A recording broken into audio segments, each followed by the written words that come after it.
In March of this year, there were 2 men who were left on death row in the state of Virginia. Just 2. In Virginia, the last time a person was sentenced to death was a decade ago. It was 2011.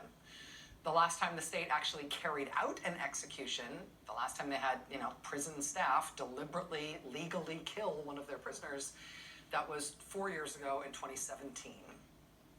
But this year, in March of this year, there were just 2 men left on death row in that state. And both of them, this year, had their sentences commuted to life without parole. Both of these men will still spend the eternity of their natural lives behind bars in the custody of the state of Virginia. They got life without parole, but their sentences were commuted from death to life. That's because Virginia this year became the 23rd state in the country to formally abolish the death penalty. 23rd state in the country, the first state in the South to do so. And Virginia has a singular history when it comes to killing prisoners. Virginia's history on this goes way, way back. The first public execution in the colonies was in Jamestown, Virginia in 1608. Virginia as a colony and then as a state, as a commonwealth, Virginia has killed more of its prisoners than any other state in the country over its long history. But just this year, earlier this year, they decided they're never going to do that again. They abolished the death penalty. In the past couple of years, Virginia also passed new legal protections for voting rights, leading the nation in some ways in terms of the protection of voting rights. In the past couple of years, Virginia also raised teacher salaries. In the past couple of years, Virginia also expanded pre-kindergarten for little kids in the state.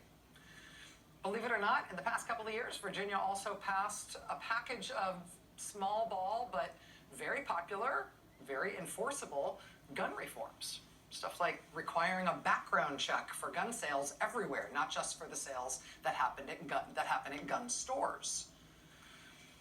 Virginia also, within the last couple of years, provided new protections in law for abortion rights in the state and for women to be able to access contraception. Within the past couple of years, Virginia also, believe it or not, passed a whole slate of criminal justice reforms, including legalizing pot. Virginia also expanded Medicaid, which means that more than 500,000 people in Virginia who didn't have health insurance before, now they have it. 500,000 people. There's only 8.5 million people in the whole state. They just got more than 500,000 of them health insurance. All people who did not have health insurance before. Wow, Virginia, nice to meet you. You've been busy.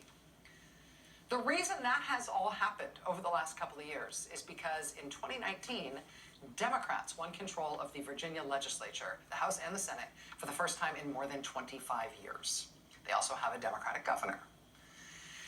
And so, yeah, they worked on getting people health insurance and protecting voting rights and stopping sending people to jail for pot and all the other things that Democrats have made a priority. All the stuff that they can do something about when they actually hold power. Democrats have been in power in Virginia for the past couple of years.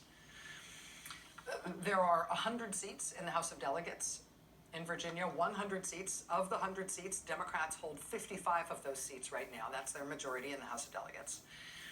But every single one of those 100 seats in the House of Delegates is up tomorrow. And so if you do the math on that, it means that if Republicans are able to flip 6 seats in the legislature from blue to red, Republicans will take back control of the legislature after Democrats having had the majority for just 2 years.